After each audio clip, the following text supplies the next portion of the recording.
calm and relaxation that you deserve. Upon arrival, you'll fall naturally in rhythm with the heartbeat of the islands. There's no money to exchange, no passport required, and travel from New England could not be easier. Make your plans now by going to visitusvi.com. Whether it's a romantic getaway or a family vacation, the U.S. Virgin Islands has everything you need to enjoy the vacation of a lifetime. America's Caribbean paradise is waiting for you. So head to visitusvi.com for more information and to reserve your trip today. That's visitusvi.com. We are the Debt Destroyer Network. Any debt you have, credit card, tax, student loan debt, call now for free information that helps you destroy your debt. It's great advice. Plus, when you make this free call now, we have debt destroyer experts ready to help. They can show you how to destroy your debt and get your life back on track.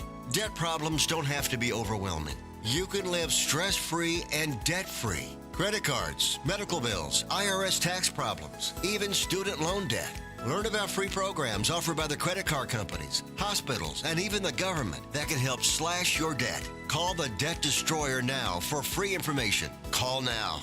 800-430-8804. 800-430-8804. 800-430-8804. Again, that's 800-430-8804.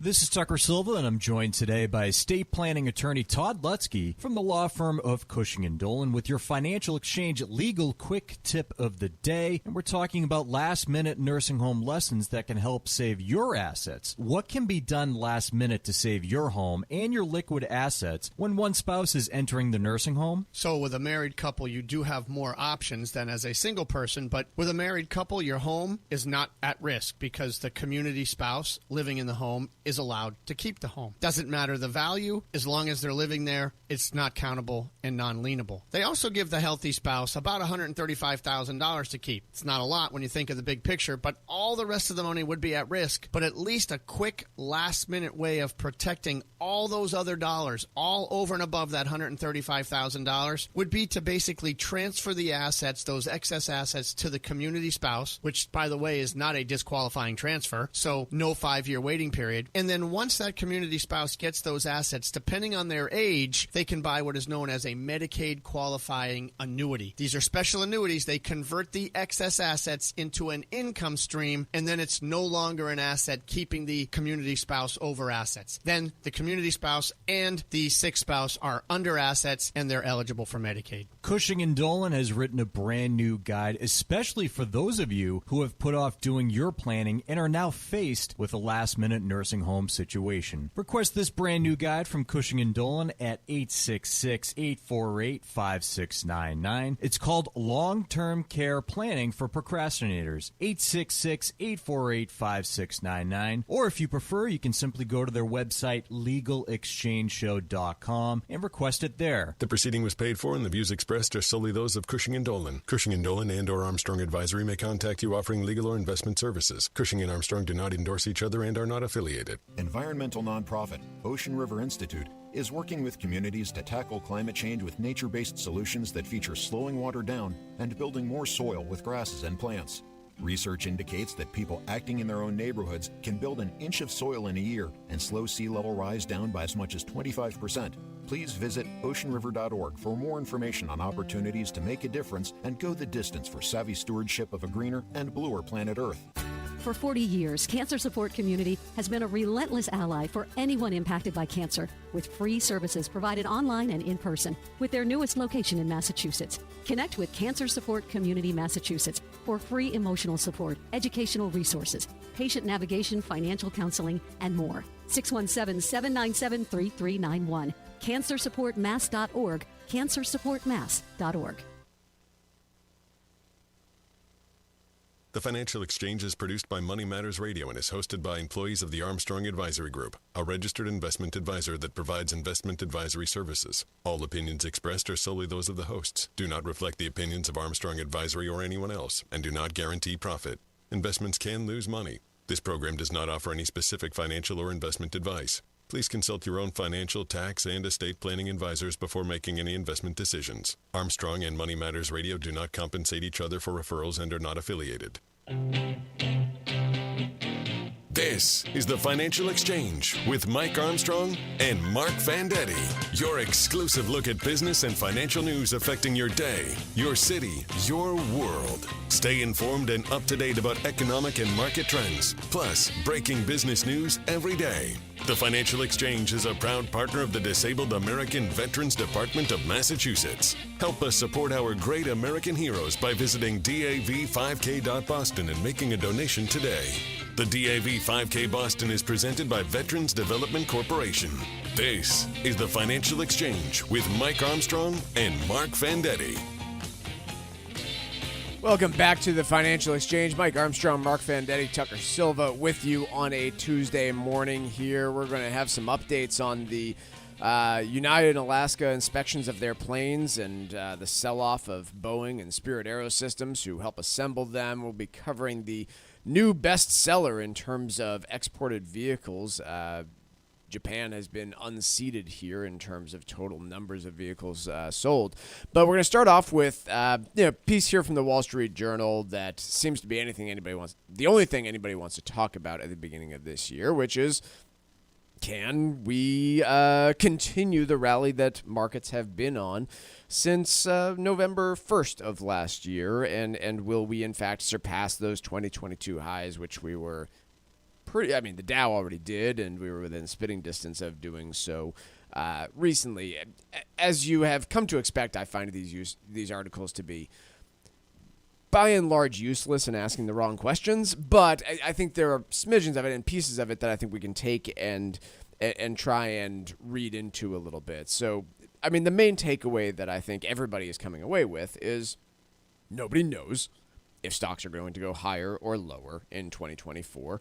Anybody that claims to know is selling you something, but there are a number of different things you can look at to talk about what is the current valuation on stocks, where do they look from a price standpoint compared to their earnings, and also while keeping in the back of your mind that I think in 70+% of calendar years going back 100 years, the stock market finishes positive for the year. So you have to I always go back to that it's not a coin flip. It's not the casino where you're betting on red or black.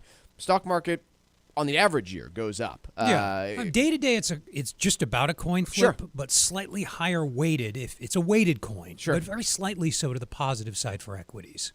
But over time, the cumulative difference is huge. Yeah, of course. So let's start off with just the fact that basic premise: nobody knows what's going to happen with the stock market. Anybody that's trying to tell you they do is selling you something. In terms of valuations, where do we stand, though, right? Like that's been a piece that people call on frequently. Yeah, it depends on... and it doesn't really matter, it doesn't always matter where valuations are, as we've seen. Valuations can be high and then continue even higher. But from a historical standpoint, the S&P 500, whether you're looking at forward or rear-looking measures, is relatively expensive compared to, let's call it, the last 20 years on average. True. It's but the last couple decades have brought those averages up. So yes, if you're looking at, you say valuation, by that we mean prices relative to something. Sales, book value, sure, earnings, last 10 years inflation adjusted. Yeah, it's like price per square foot. You want to compare two homes, it's really the only measure you can use to get an apples to apples sense for whether or not something's fairly valued. So you have to specify your measure.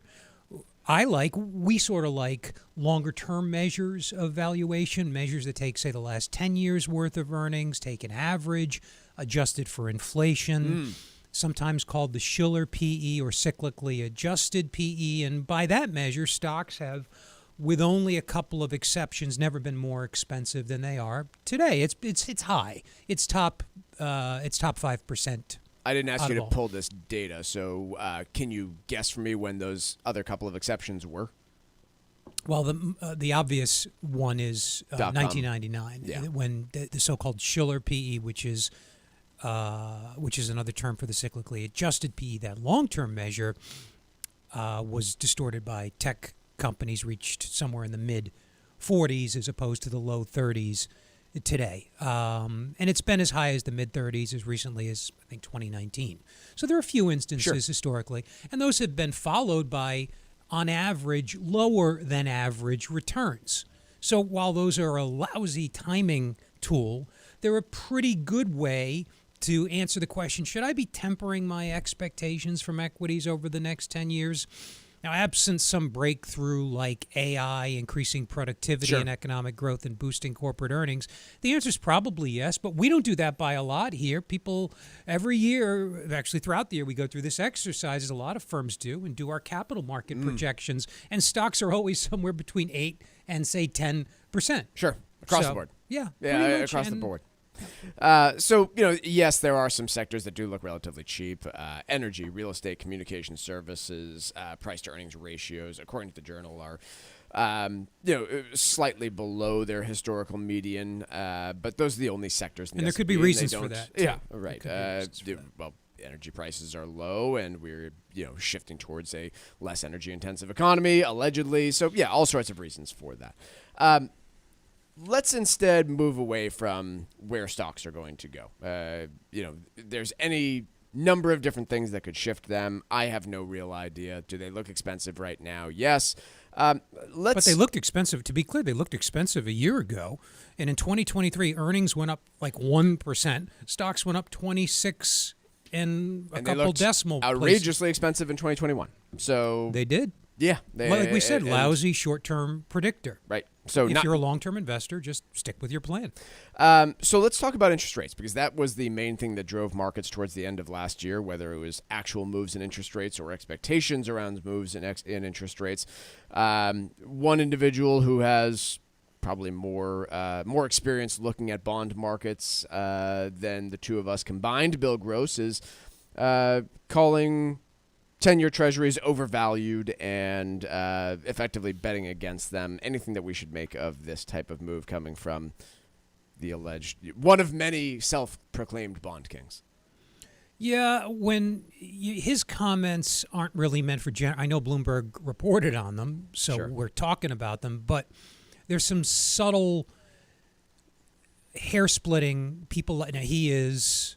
to say he is probably the foremost fixed income manager, bond manager in the world. And most people have heard the name.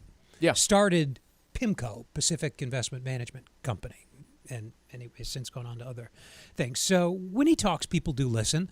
But he's talking about the 10-year treasury in particular from the perspective of a manager of a broad portfolio of bonds, and he's saying they're relatively unattractive. I don't read his comments to mean don't buy them. He means there are potentially more attractive, like the 10-year TIPS, so-called Treasury inflation-protected securities. In his view, is more attractive. Shorter-term bonds are relatively more attractive. So there's a little nuance to his statement.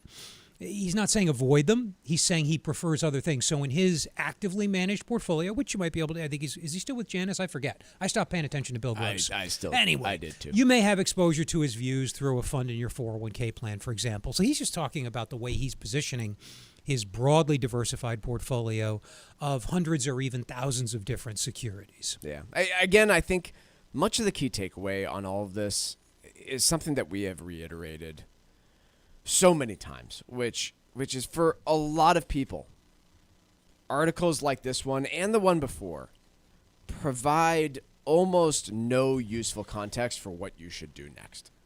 If you are interested in it, that's great. If you are interested in Bill Gross's commentary on what's happening on interest rates and where the markets are going, then that's fantastic. But generally speaking, most of the stories that I see in the Wall Street Journal or Bloomberg are not designed or written for the purpose of informing you of how to invest.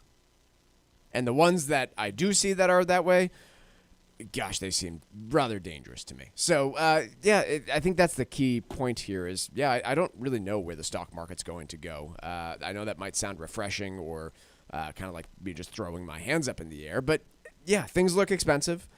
But we certainly don't look like we were going into recession the same way that we did last year. And so, Mike, we're talking to long-term investors. We're long-term Sure. investors. If I don't have to know what the weather's going to be tomorrow to tell you to put a raincoat in your wardrobe, own an umbrella. Yeah. So diversify. It's sort of the same thing. Short-term predictions of complex phenomena are really hard. It's much easier to make long-term statements about stock returns because they're tied to economic growth. And some of that growth, not all of it, but some of it is baked into the cake. It's based on productivity, which has a trend, and population growth, which is absent a big change in immigration policy. And that may happen depending on who wins in 2024, for example, but that's also baked into the cake.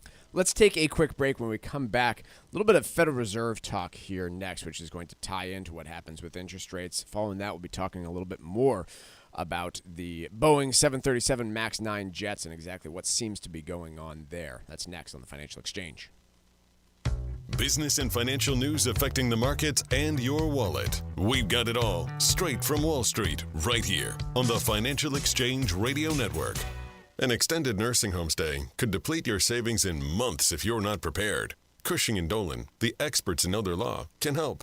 According to Genworth, New England residents could see yearly costs of more than $200,000 in the next 10 years. So if you haven't done your planning yet, now is the time to call Cushing & Dolan. Their new guide called Long-Term Care Planning for Procrastinators will help educate you on how to protect your assets so you can enjoy your retirement years. Learn about the steps you need to take to protect yourself and your family from these high costs. If you or a loved one might need a nursing home, don't delay. Call Cushing & Dolan today at 866-848-5699 and ask for their new guide, Long-Term Care Planning for Procrastinators. That's 866-848-5699. Or you can request the guide online by visiting LegalExchangeShow.com. The proceeding was paid for and the views expressed are solely those of Cushing & Dolan. Cushing & Dolan and or Armstrong Advisory may contact you offering legal or investment services. Cushing & Dolan and Armstrong Advisory do not endorse each other and are not affiliated. Veterans Development Corporation is a proud partner of the DAV 5K Boston. Let's meet their CEO, Mark Vonner. I served proudly in the Marine Corps from 1981 to 1984 and was honored to receive the U.S. Marine Corps Expeditionary Medal, one of the oldest decorations still issued to active duty personnel. I started Veterans Development Corporation to give back to the veteran community. Many of my employees are former veterans, and it is my distinct pleasure to work with them each and every day. This is why I'm so excited to be partnering with the Disabled American Veterans Department of Massachusetts on this year's DAV 5K. If not for the DAV, many of our disabled veterans would not have access to critical services that they need to live comfortably. I hope that by telling my story, many more of our veterans will achieve their goals and dreams post-service. Veterans Development Corporation is proudly partnered with the Disabled American Veterans Department of Massachusetts and the presenting sponsor of the DAV 5K Boston. If you'd like to help our great American heroes by making a donation, visit DAV5K.Boston. With winter in full swing, it's time to start thinking about the sun and the fun of the U.S. Virgin Islands. St. Croix, St. Thomas, and St. John are unique in their own special ways. Go to visitusvi.com, learn more, and plan your next vacation in the hotbed of the Caribbean. You'll enjoy perfect weather, incredible beaches, world-class cuisine, a wide variety of water sports, and the calm and relaxation that you deserve. Upon arrival, you'll fall naturally in rhythm with the heartbeat of the islands. There's no money to exchange, no passport required, and travel from New England could not be easier. Make your plans now by going to visitusvi.com. Whether it's a romantic getaway or a family vacation, the U.S. Virgin Islands has everything you need to enjoy the vacation of a lifetime. America's Caribbean paradise is waiting for you. So head to visitusvi.com for more information and to reserve your trip today. That's visitusvi.com.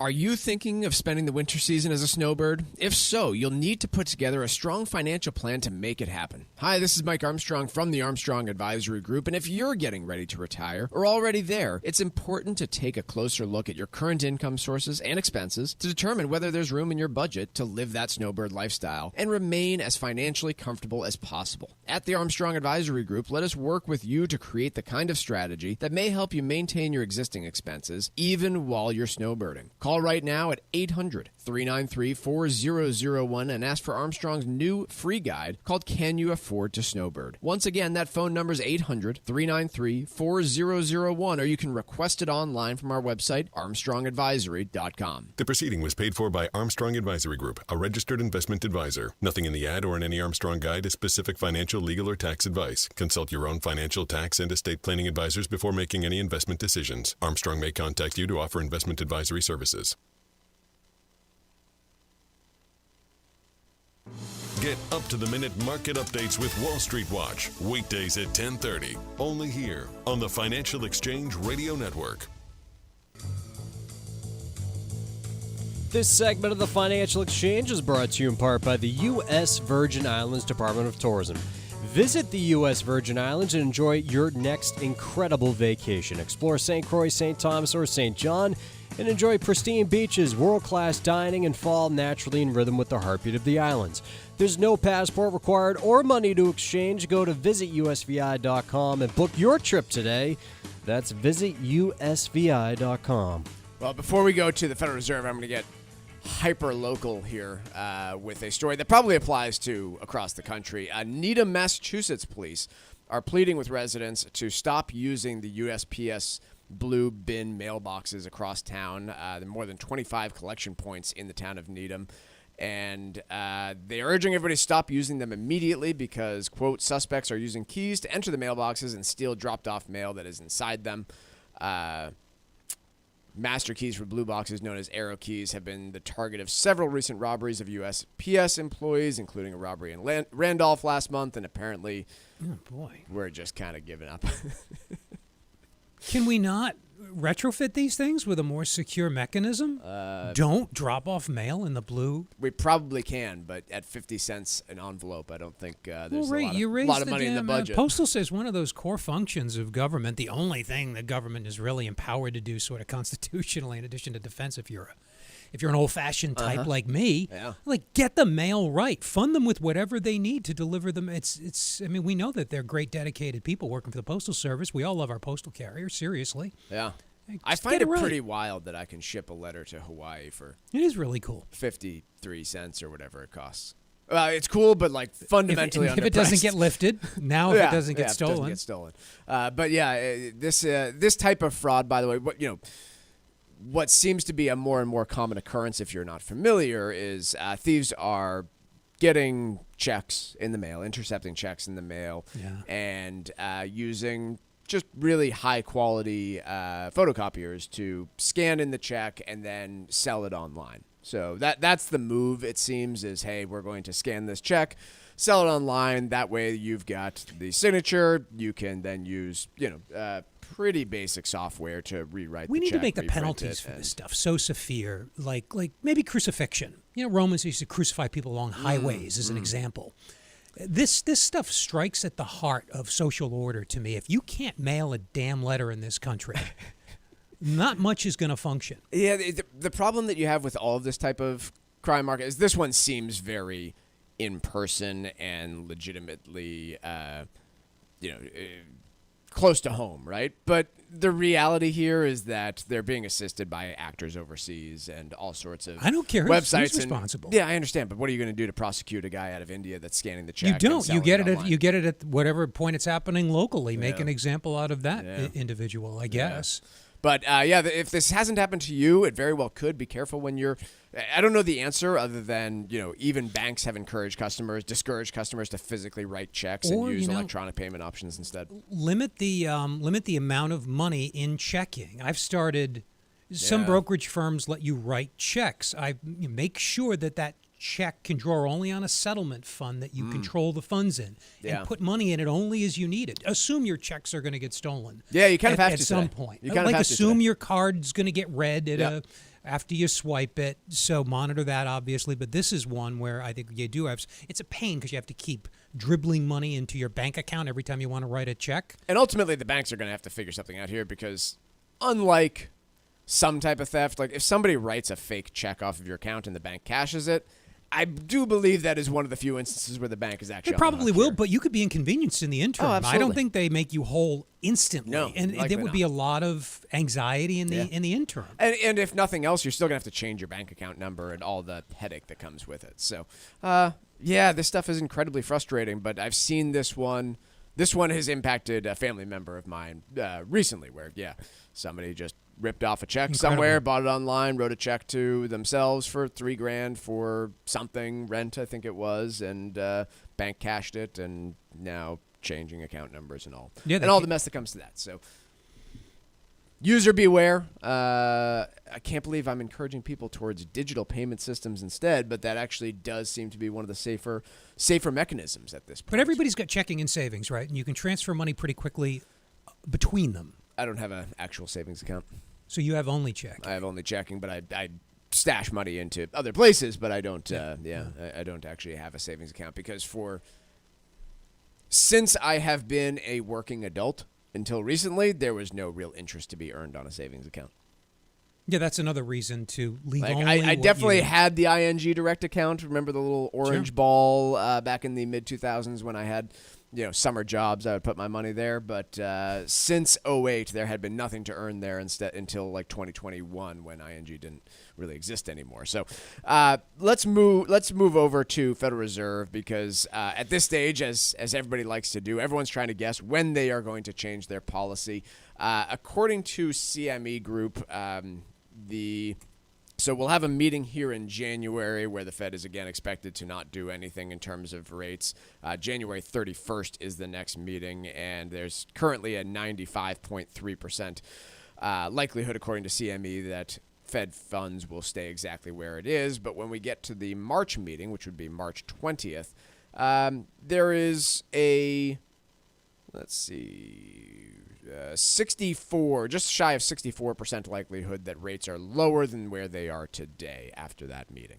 And the interesting piece to me is that at the same time they're looking to lower interest rates, the Fed is also starting to taper their quantitative easing, their bond buying program. So all this means here is that they have a whole bunch of bonds on their balance sheet, and they're not outright selling them on the market, but they're just simply not renewing the ones that mature and get paid out. And so I guess, Mark, if you can rather quickly try and explain some of the technicalities there. But to me, the net impact here is that the Fed wants to lower the short-term lending rate at the same time that their actions, while they're just trying to return to normal, could have an impact of raising rates on the longer end of the curve, all else held equal. They're probably worried about the inconsistency using these tools, the short-term interest rate that it controls, the so-called federal funds rate. Yep. I mean, we could talk about this on the other side, too, so we don't rush it. But the Fed has a few different tools at its disposal.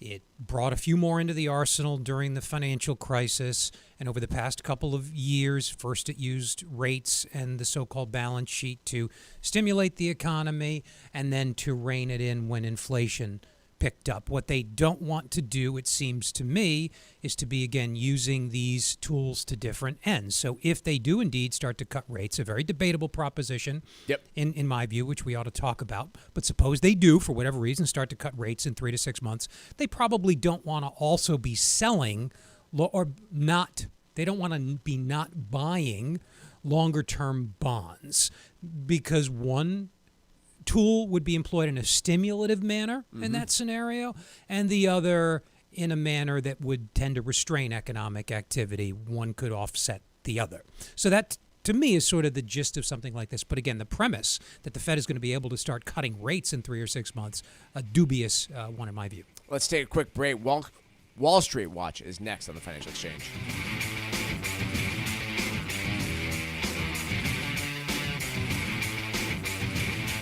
Like us on Facebook and follow us on Twitter @TFE Show. Breaking business news is always first, right here on the Financial Exchange Radio Network.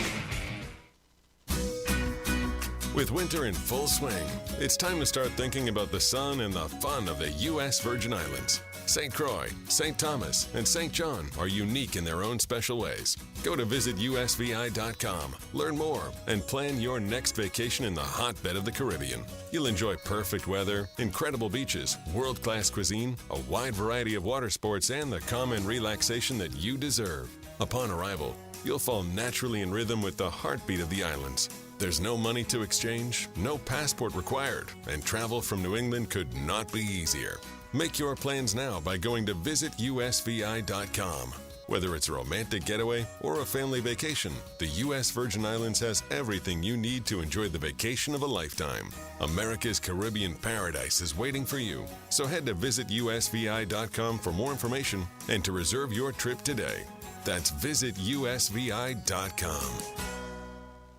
Veterans Development Corporation is a proud partner of the DAV 5K Boston. Let's meet their CEO, Mark Vonner. I enlisted in the Marine Corps when I was 18 years old, joining a long line of family members who also served our country. After my service, I connected with the VA healthcare systems where I attended meetings with disabled veterans and learned for the first time about the DAV. I was so impressed with the work they do to help millions of veterans, including providing necessary services like transportation, education, and financial opportunities. Today, I stand a proud partner of the DAV and the 2023 DAV 5K. My company, Veterans Development Corporation, is a general contracting firm working with many disabled veterans, and I hope that by sharing my story, many other disabled veterans will be able to reach their goals once they conclude their service. Veterans Development Corporation is proudly partnered with the Disabled American Veterans Department of Massachusetts and the presenting sponsor of the DAV 5K Boston. If you'd like to help our great American heroes by making a donation, visit DAV5K.Boston. Hey, listen, are you a 50-year-old person looking for term life insurance? Then you need to talk to Bob. Bob specializes in helping people find $1 million or more of term life insurance for a couple of $100 a month. Look, you need to know there's a price war in the term life insurance business, and you may be paying too much. Call Bob, and he'll shop and see how much money he can save you. Look, this could be the last term life insurance policy you ever have. Your rates are guaranteed for the next 20 years. That's right, guaranteed level rates for the next 20 years. And if you're a smoker or your health is not perfect, Bob has great rates for you too. So for $1 million of term life insurance coverage for a couple of $100 a month, call Bob right now. 800-965-7987. 800-965-7987. 800-965-7987. That's 800-965-7987. Paid for by Term Direct. Hi, it's Chuck and Mike from the Armstrong Advisory Group, and we've got a guide available this month titled, Can You Afford to Snowbird? Mike, people think about the big expenses when they're trying to figure out if they can rent or buy a place down south, but what about the smaller ones they need to account for as well that tend to add up? Yeah, I mean, certainly when I'm thinking about buying a home down in Florida as the typical Northeastern experience, if you're talking about snowbirding, you're aware of the purchase price. You know you're going to have property taxes, but the other items do sneak up on you. We've been talking a lot about how insurance market in Florida has gotten a little bit crazy. Those costs get substantial very, very quickly. But other things as well, right? Just because you're not there doesn't necessarily mean you can cut out your entire internet connection or cable bill, or the fees for trash pickup might be built into the association that you belong to. And so really adding up all of these different factors is important if you're going to make a permanent shift like this of maintaining two properties. And other things you have to factor in as well are travel to and from, and even travel while you're down there. Will you bring a car down there? Are you going to be buying a new one for that new location? Right. Prepare to pay thousands of dollars each way if you plan on shipping your car back and forth, which honestly can be more affordable than owning two cars with the insurances and everything else that goes along with it, but you have to beware. Our guide this month is titled, Can You Afford to Snowbird? And there are two ways you can request it. The first is by calling 800-393-4001. The second is by going to ArmstrongAdvisory.com. That number again is 800-393-4001, or you can request it online at ArmstrongAdvisory.com. The proceeding was paid for by Armstrong Advisory Group, a registered investment advisor. Nothing in the ad or in any Armstrong guide is specific financial, legal, or tax advice. Consult your own financial, tax, and estate planning advisors before making any investment decisions. Armstrong may contact you to offer investment advisory services. Time now for Wall Street Watch. A complete look at what's moving markets so far today, right here on the Financial Exchange Radio Network. Well, markets are in negative territory following yesterday's strong rebound in the technology sector. At the moment, the Dow is off by over 0.2% or 258 points. S&P 500 is down nearly 0.5% or 21 points. And the NASDAQ down by 0.5% or 75 points. Russell 2000 down over 1%, about 1.25% at the moment. 10-year Treasury yield is flat, now at 4%. And crude oil up 1.33%, trading at $71.74 a barrel. According to the Wall Street Journal, Hewlett-Packard Enterprise is in advanced discussions to buy Juniper Networks for about $13 billion in a bid to better position the company for artificial intelligence. The California-based Juniper sells communications network services and equipment such as routers and switches to technology, telecommunications, financial, and other customers, in addition to operating a growing AI unit known as Mist AI. The report says a deal between the two companies could be announced as soon as this week. Shares in Hewlett-Packard Enterprise down by 8%, while Juniper stock is surging by 21%. Separately, the Wall Street Journal is also reporting that Elliott Investment Management has built a large stake of about $1 billion in Tinder parent company Match Group and plans to push the company to take steps to boost its languishing stock. That stock is up by 5%. Elsewhere, Unity Software shares are down by 7% after the company announced yesterday it would lay off about 1,800 employees, or 25% of its overall workforce, as part of a corporate restructuring plan. Morgan Stanley upgraded cybersecurity company CrowdStrike to overweight from equal weight, saying the company was seeing improving demand and has a promising AI platform. That stock jumping by 5%. Morgan Stanley also downgraded PayPal to equal weight over concerns linked to the digital payment company's sluggish rollout of new initiatives. PayPal shares down by 1%, and Netflix shares are down by nearly 1.5% after Citi downgraded the streaming giant to neutral from buy, saying the company faces potential risks, such as revenue estimates that may be too high. I'm Tucker Silva, and that's Wall Street Watch. Well, unless you've been living off the grid for the last 2 days, everyone at this stage is aware of the, near crisis on an Alaska Airlines flight where a sealed emergency exit door that wasn't in use basically just flew off the plane, and at 16,000 feet, the cabin lost pressure, and pretty much all the exercises that you get trained on by the staff of the airline to affix oxygen masks and remain belted in your seatbelt at all times came into play on this flight, and very fortunately the plane landed safely and there was nobody physically harmed by any of this. But now obviously the conjecture and real research begins in terms of how on earth this happened. And so I think we start with what we know right now before we start getting into pure conjecture, which is what everybody else is going to be doing, and I myself am doing privately. But what we know at this stage is obviously this was a sealed emergency exit door that didn't need to be in use just based on the number of seats on the plane. There's a certain requirement for emergency exits. This one didn't need to be used, but they assemble all of these things as one exact structure and then use them on different types of planes.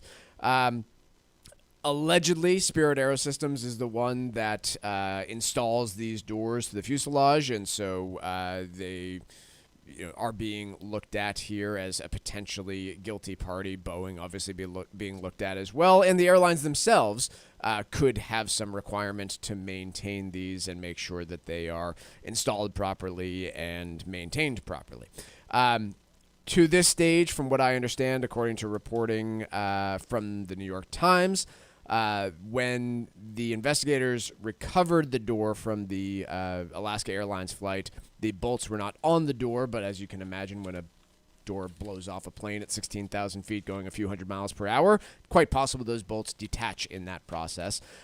Furthermore, both United and Alaska, who are heavy flyers of this plane, have begun inspections and said, quote, found instances that appear to relate to installation issues in the door plug, for example, bolts that needed additional tightening. Alaska confirmed the same thing, that,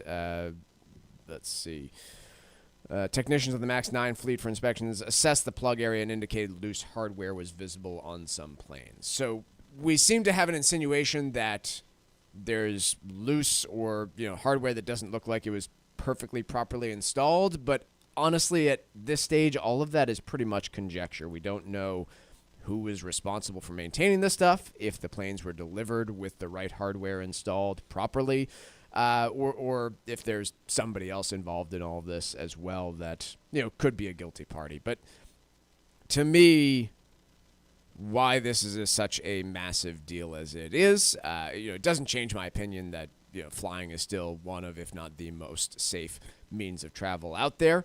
But what it does insinuate to me is that Boeing, regardless of where this lands, it's going to land on Boeing's lap. And we said this when Why do you say that? What if there was a failure on the part of the airline to maintain the part? It looks like there's one of only a small number of parts that could have gotten fatigued to the point where they broke, and it could be that they were not cast properly. This bolt maybe wasn't cast properly, so they used inferior process. The metal broke after many cycles. The only way I would say that they're able to come out of this unscathed is if the airlines have a clear responsibility of maintenance here that wasn't adhered to and became a problem. Because if it's anything else, like let's say Spirit Aerosystems screwed this all up and didn't install it properly. Why isn't it happening elsewhere, though? That's what is always curious to me about. If there's a problem with the way these bolts were cast, for example, and they can't endure the stresses of the cycles of pressurization, depressurization as planes descend below and above, however many thousand feet, shouldn't it be happening? This is way out of my depth, but I do wonder why it's not happening. Surely these bolts are in use elsewhere. Why is this not happening on a widespread? We'll find out. They haven't recovered. They may not be able to recover some of what they need to make the assessment. I think the key point that we made during the last Boeing issue was these planes are going to have to be the safest planes in the sky in perpetuity because Boeing can't afford another problem. And ultimately, this might not end up being a Boeing fault. Like we said, it very well could be the result of something else. But I think that's where my mind goes to when it comes to the MAX jets that they have here was after those instances where they had basically catastrophic failures with loss of life on Boeing planes, these things have to be perfect going forward. But we know they're not going to be. There are one researcher once called them normal accidents in very complex systems, sometimes due to operator mistakes, sometimes due to situations which designers could not have anticipated. You have 3 Mile Island, you have planes coming down, you have cruise ships colliding with each other in the middle of the ocean where you'd think, geez, there's a lot of space. Normal accidents. An inevitable part of a modern industrial society. I don't get too worked up over that. I would if I was on it. But at the same time, I'm surprised it doesn't happen more often, given the number of planes in the air and what we expect from these machines. It's a miracle it doesn't happen more frequently. It is. Let's take a quick break. When we come back here, I want to talk a little bit more about the Federal Reserve and 2024 capital gains tax brackets. They've changed in Massachusetts. They are kind of confusing on a federal level in terms of how they all work. We'll be talking about that next on the Financial Exchange. Breaking business news as it happens, only here on the Financial Exchange Radio Network. With winter in full swing, it's time to start thinking about the sun and the fun of the U.S. Virgin Islands. St. Croix, St. Thomas, and St. John are unique in their own special ways. Go to visitusvi.com, learn more, and plan your next vacation in the hotbed of the Caribbean. You'll enjoy perfect weather, incredible beaches, world-class cuisine, a wide variety of water sports, and the calm and relaxation that you deserve. Upon arrival, you'll fall naturally in rhythm with the heartbeat of the islands. There's no money to exchange, no passport required, and travel from New England could not be easier. Make your plans now by going to visitusvi.com. Whether it's a romantic getaway or a family vacation, the U.S. Virgin Islands has everything you need to enjoy the vacation of a lifetime. America's Caribbean paradise is waiting for you. So head to visitusvi.com for more information and to reserve your trip today. That's visitusvi.com. Veterans Development Corporation is a proud partner of the DAV 5K Boston. Let's meet their CEO, Mark Vonner. I'm no stranger to the military community. My late uncle Albert Warner served proudly in the 1st Marine Division in World War II and gave the ultimate sacrifice for his country. I am surrounded by a family of disabled veterans, including my father Victor and brother Timothy. I am a veteran, and I have dedicated my business and my life to helping veterans. My company, Veterans Development Corporation, works to help disabled veterans every day, and it's one of the key reasons why I'm such a big supporter of Dan Stack and the Disabled American Veterans Department of Massachusetts. I am so thrilled to be proudly partnered with this year's DAV 5K. Veterans Development Corporation is proudly partnered with the Disabled American Veterans Department of Massachusetts and the presenting sponsor of the DAV 5K Boston. If you'd like to help our great American heroes by making a donation, visit dav5k.boston. Can you maintain the cost of your current residence if you buy a new property and choose to become a snowbird? At the Armstrong Advisory Group, we'd like to help you build a sound financial plan, which may include some tax benefits if your second residence is in a tax-free state like Florida. This is Susan Powers from the Armstrong Advisory Group, and if you're retired or getting ready to retire, these are just a few of the topics we tackle in our new free guide called Can You Afford to Snowbird? Let Armstrong review your existing financial strategy so we can offer some suggestions that may help you understand whether or not a snowbird is something you can afford to be. Call us at 800-393-4001 and request your free guide today. That's 800-393-4001 or request it online at armstrongadvisory.com. The proceeding was paid for by Armstrong Advisory Group, a registered investment advisor. Nothing in the ad or in any Armstrong guide is specific financial, legal, or tax advice. Consult your own financial, tax, and estate planning advisors before making any investment decisions. Armstrong may contact you to offer investment advisory services. An extended nursing home stay could deplete your savings in months if you're not prepared. Cushing and Dolan, the experts in elder law, can help. According to Genworth, New England residents could see yearly costs of more than $200,000 in the next 10 years. So if you haven't done your planning yet, now is the time to call Cushing and Dolan. Their new guide called Long-Term Care Planning for Procrastinators will help educate you on how to protect your assets so you can enjoy your retirement years. Learn about the steps you need to take to protect yourself and your family from these high costs. If you or a loved one might need a nursing home, don't delay. Call Cushing and Dolan today at 866-848-5699 and ask for their new guide, Long-Term Care Planning for Procrastinators. That's 866-848-5699. Or you can request the guide online by visiting LegalExchangeShow.com. The proceeding was paid for and the views expressed are solely those of Cushing & Dolan. Cushing & Dolan and or Armstrong Advisory may contact you offering legal or investment services. Cushing & Dolan and Armstrong Advisory do not endorse each other and are not affiliated. Miss any of the show? The Financial Exchange Show podcast is available on Apple, Spotify, and iHeartRadio. Hit the subscribe button and leave us a 5-star review. This is the Financial Exchange Radio Network.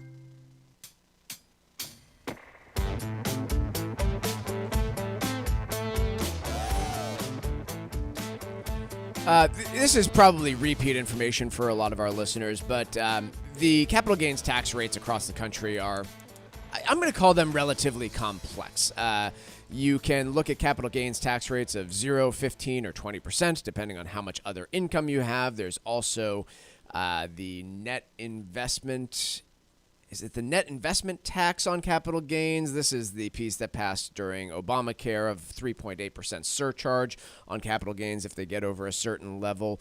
In certain states, you have additional capital gains tax rates, some of which match the income tax rate, others don't. Here in Massachusetts, we are pretty notorious for having one of the highest short-term capital gains tax rates in the entire country at 12%. It has since been reduced to 8.5%.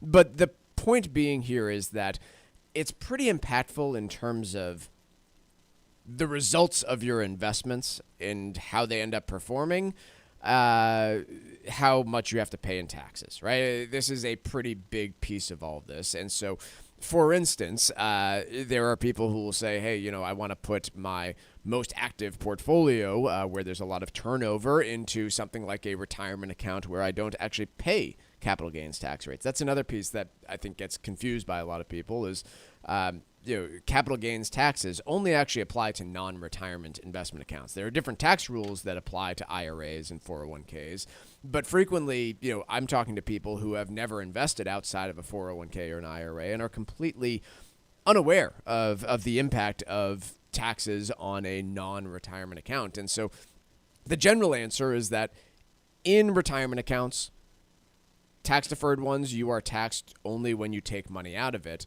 Whereas when you are investing in a, just say like a savings type account, cash that you are investing, there's a completely different set of tax rules that apply there that are impacted based on the type of investing that you do, right? So if you're constantly trading in and out of things, you can start hitting yourself with big capital gains bills, and that can actually hurt your net return on some of these things.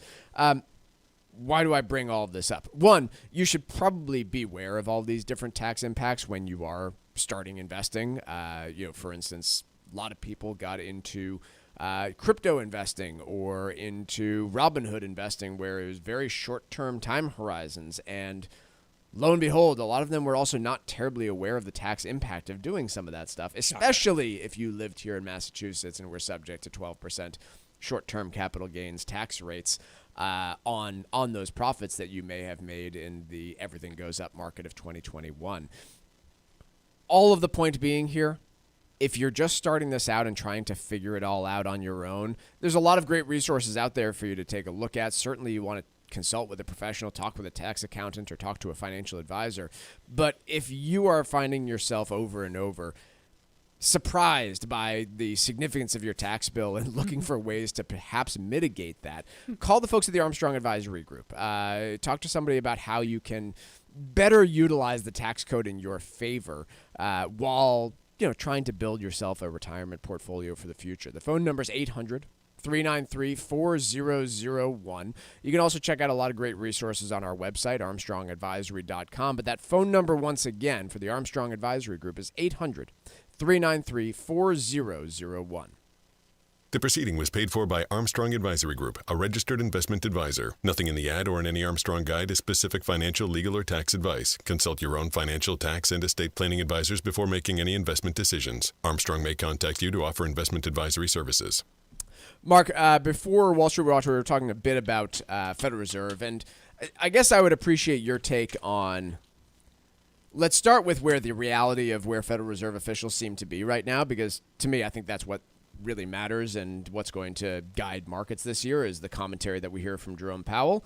And then I assume you have a fair bit to potentially disagree with depending on the path that takes. And so what are the potential pitfalls of what we're hearing from Federal Reserve officials in terms of policy or at least expectations around that policy? I'm not privy to the information that they've got at their fingertips, of course, obviously, or to the assumptions they are making. They use pretty complex economic models to do short-term forecasting and to give them a sense of what the implications of changes that they're considering making or considering not making might be. Yeah. So it's pretty complicated business. That said, we all know, because we see it reported, that they're leaning toward cutting rates next year, maybe by a lot, by 0.5% to 0.75%. I'm just doing a little bit of rounding. I think the median forecast for year-end rates was 4.6 from 5.25 today. Right. Yeah, so implying they're a fairly significant 65 basis point cut in rates. At least a couple rate cuts, depending on how big they decide to make them. So why might that be needed? Well, if the economy slows, the Fed will probably cut. It's always cut rates at the onset of a recession, no matter what inflation was doing. Yep. Because you don't know how deep the recession will be, and recessions Get are ahead typically of it if you can. They're typically disinflationary. Prices actually haven't gone down since World War II, which is weird if you think about it. We were so used to prices going down during recessions, that relationship changed. Anyhow, so they might have to cut rates if the economy slows. There are some in the camp of rate cuts will be required because inflation has come down by so much, and so have expectations, which pushes up real interest rates after inflation rates, which might make things too tight. I'm oversimplifying a little bit, but that's the crux of it. I'm not sure I buy that because you never know what the right natural rate is. It's an abstract concept. You have to infer it. It doesn't really exist, and it's a moving target on top of that. And there are others, and I would put myself for what it is worth as an observer in this camp, that look at underlying inflation, measures that filter out the noise in inflation, that trim the big outliers from month to month. A median does that. It just takes the one in the middle. Yep. Trimmed means do that. You cut out the big, the very big and the very small. Those are both ways of trimming outliers. Those suggest underlying inflation is still somewhere in the 3s. The Fed's target is in the 2. So I'm not convinced that we're on the verge of rate cuts necessarily, especially with evidence that the economy continues to chug along. Unemployment is below 4%, which is unnaturally low by historical standards. Growth was 5% year over year in the last quarter. It looks like it's going to come in somewhere in the mid-1s to mid-2s in the fourth quarter. If it comes in on the high end of that, we're above potential. So I'm not sure the case is very strong for cutting rates. Yeah, I hear you. I think Yet. part of the lesson that I wonder about the Fed learning from back in the late 2010 or mid to late 2010s, both Janet Yellen and then Jerome Powell at that point running the Federal Reserve made commentary that I'm not going to attribute or quote properly, but it was effectively a conclusion that our expectations around how hot this economy could run without generating inflation were misguided. That was the conclusion. It's true in the they came 90s, to. too. It's been true just about every decade Yeah. since the 1980s. One criticism, one group of researchers says you're not looking at the right core inflation measure. Don't look at ex-food and energy. Look at those outlier trimming measures that I mentioned. Yeah. In 2017, you had cell phone plans go unlimited data. That crashed that component of the index, and Janet Yellen and the rest of the FOMC were scratching their heads. What's going on with core PCE? It's running at 1%. Oh, my God, we're going into disinflation. No, looking at the wrong measure, a lot of researchers said. So you've got to be looking at the right bogey, and you've got to have a certain amount of humility, I guess, when approaching these things, which they have in boatloads. I'm not criticizing the decision-making process of the FOMC. I'm saying simply we don't know. So look at what we do know, which is the economy continues to run at about trend, maybe even a little hot, particularly if you look at labor market measures. It would be weird for the Fed to start cutting rates with unemployment below 4% and no evidence that it's moving in an upward direction. Right. And if we want to talk about risks to markets out there, that's exactly what market participants are anticipating right now. I mentioned that March data. They're particular seem to be insinuating that there are rate cuts coming without the economic conditions that you outlined there, right? Rate cuts coming while unemployment stays low, while growth stays reasonable, and while earnings don't decline, right? That seems to be the expectation. Fed has never cut rates historically when unemployment's been below 5% and not increasing, ever. Yeah. It's got to be moving up. Yeah. I'm not saying they won't this time. And again, they may have better information than we do, but it would be weird. Sure would. We'll get a couple more unemployment reports before that meeting, so we'll see how the Fed reacts. That's all the time we have for this hour of the Financial Exchange, but a lot more to cover in the second hour. We'll go to China, talk about auto sales, and then nat gas in New England. Why are we so left out, and why is it so expensive this time of year to heat your home?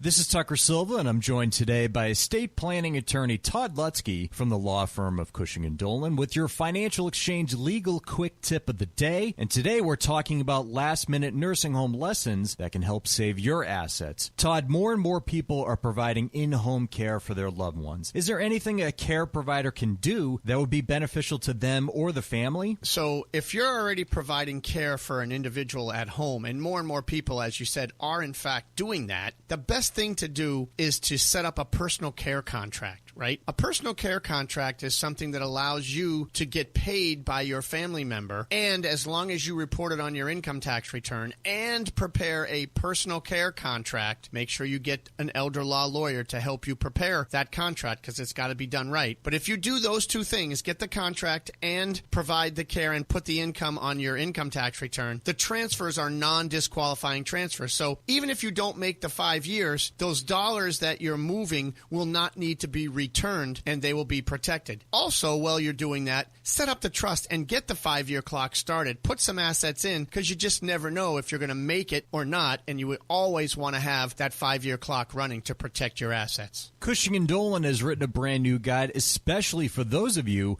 who have put off doing your planning and are now faced with a last-minute nursing home situation.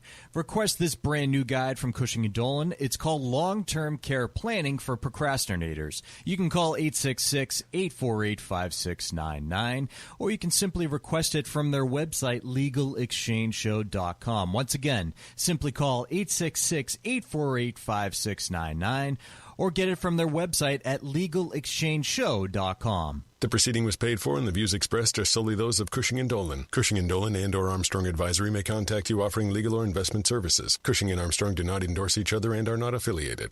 Are you retired like me and you just found out you owe the IRS a ton of money? Well, what would your life be like if they took your retirement savings away from you? They can do it and your property. If you owe the IRS back taxes or you haven't filed in a while, the Tax Relief Line is here to help you. They can stop the IRS from taking your retirement savings. If you qualify, you could have your tax bill reduced to zero. That's right. If you're retired and you owe the IRS a lot in back taxes, you could have your entire tax bill reduced to zero due. The IRS has now hired thousands of new employees, so they're ready to come after you. Don't let them take your retirement savings or property. Make this free call now.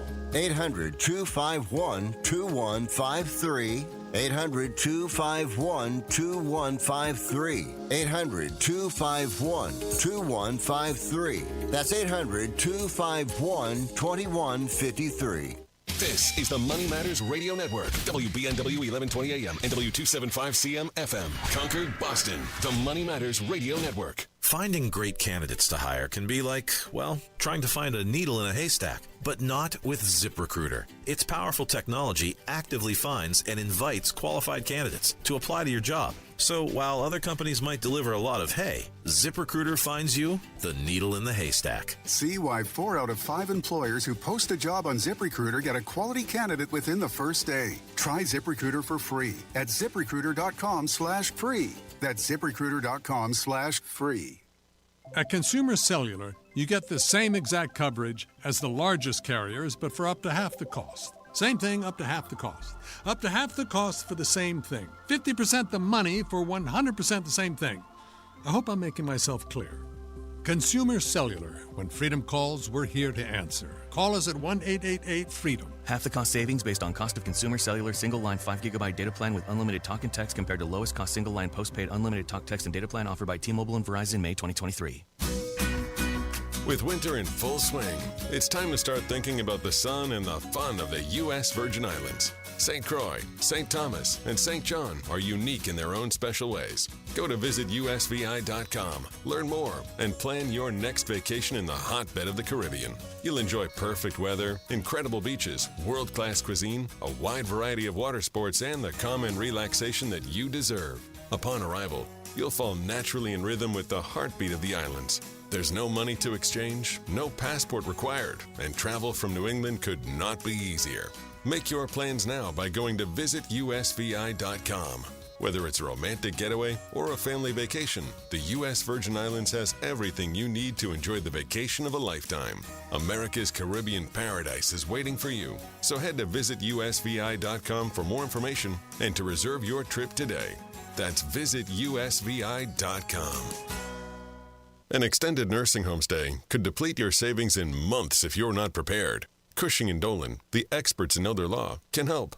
According to Genworth, New England residents could see yearly costs of more than $200,000 in the next 10 years. So if you haven't done your planning yet, now is the time to call Cushing & Dolan. Their new guide called Long-Term Care Planning for Procrastinators will help educate you on how to protect your assets so you can enjoy your retirement years. Learn about the steps you need to take to protect yourself and your family from these high costs. If you or a loved one might need a nursing home, don't delay. Call Cushing & Dolan today at 866-848-5699 and ask for their new guide, Long-Term Care Planning for Procrastinators. That's 866-848-5699. Or you can request the guide online by visiting LegalExchangeShow.com. The proceeding was paid for and the views expressed are solely those of Cushing & Dolan. Cushing & Dolan and or Armstrong Advisory may contact you offering legal or investment services. Cushing & Dolan and Armstrong Advisory do not endorse each other and are not affiliated. Building a solid financial strategy is a core element to enjoying your retirement years. That's why you need advice that you can count on. At the Armstrong Advisory Group, we understand the challenges of positioning your assets to help you maintain your wealth over time. Our goal is to offer advice that is both suitable and in your best interest. When you hire one of us, you hire all of us so you can be comfortable knowing that every advisor in our firm is dedicated to helping you create a realistic plan for your later years. Visit us today at armstrongadvisory.com and sign up for a free, no-obligation planning session. Click the Get Started button at the top right corner of the homepage, and you can select the day and time that works best for you. Go to armstrongadvisory.com and let us help you secure your financial future. That's armstrongadvisory.com. The proceeding was paid for by Armstrong Advisory Group, a registered investment advisor. Nothing in the ad or in any Armstrong guide is specific financial, legal, or tax advice. Consult your own financial, tax, and estate planning advisors before making any investment decisions. Armstrong may contact you to offer investment advisory services.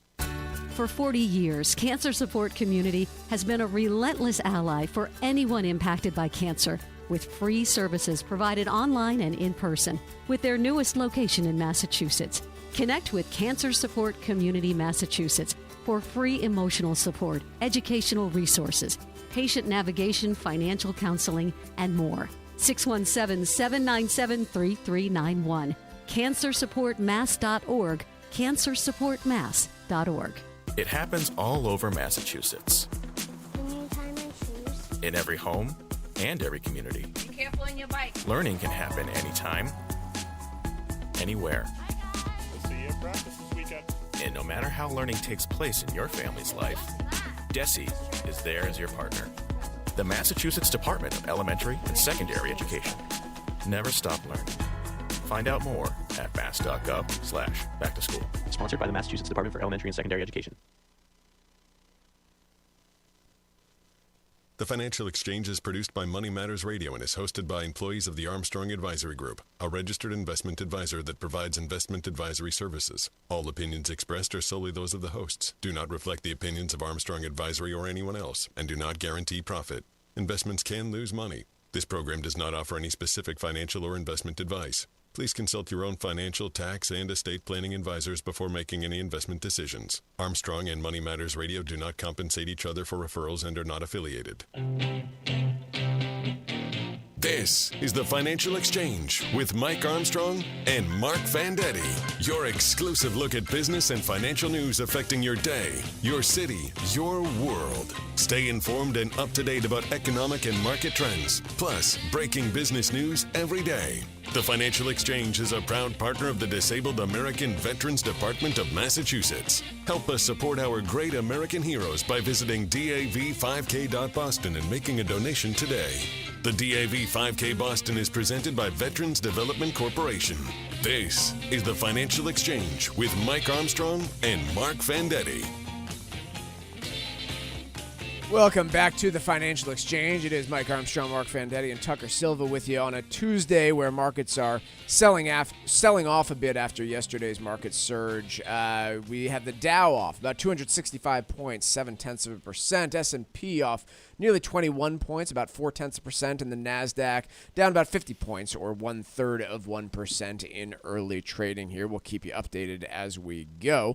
But it's been a cold couple of days here. Maybe it's just been the wind, but I've had the heat cranked up in my home, and naturally my kids complaining about just how cold it is. But I did buy them, I don't know, the new thing. I know the Snuggie was popular a few years ago. Today, the popular gift that all three of my kids and my wife got for Christmas was just a giant puffy sweater that you can barely see my children in. And that seems to do the job better than me having to pay for the oil truck to line up every other week. But potential changes coming to New England in terms of our nat gas exposure, not to the positive end of things. As I think most people are aware of, we don't have a lot of pipelines that service the New England area that bring natural gas to the area, and that's been the only logical explanation I've been able to find as to why, on average, New England residents paid about 43% more for natural gas in the first quarter of 2023 compared to the U.S. average. I'm sure there are other reasons in there as well, wages for workers and things along those lines, just costs being generally higher in Massachusetts and New England area in general. But more specifically, it seems to be because of a lack of pipeline infrastructure that comes to service this area. And now a nat gas facility, Constellation Energy runs, plans to retire a Massachusetts power plant at the end of May. This was part of a 2-year delay deal that they got with the Massachusetts Energy, whatever the group is that regulates all the utilities.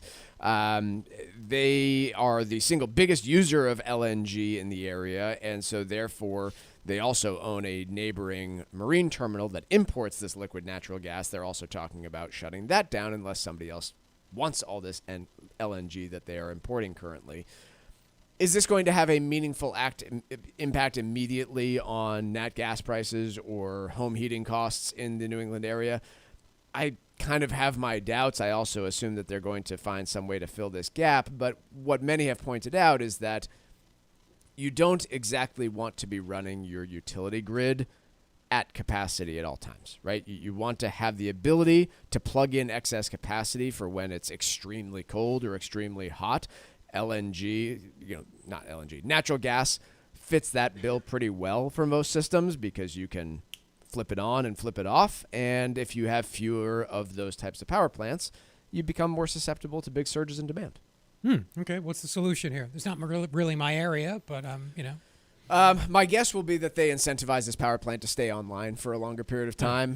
The longer-term solution seems to be we want to plug away at converting away from oil and nat gas, but then again, you are just then more reliant on electricity for your systems, which is exactly what this power plant is designed to use. So I don't see any practical solutions being proposed here. Like, yeah, everybody's talking about the green energy transition and moving more towards that. I've got solar panels on my house because, in my opinion, they were a pretty good investment at the end of the day in terms of reducing my utility costs.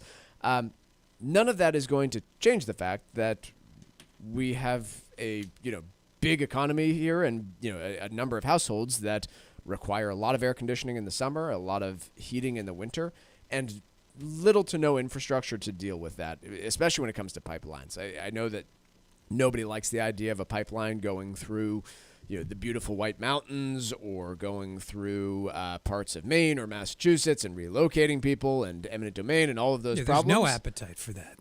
Those are non-starters, right? They seem to be, yeah. So instead, we are going to continue to ship it. We're going to continue to load it onto boats in Louisiana or Houston, freeze it, compress it, put it on a U.S. flagged ship because of is it the Jones Act that requires?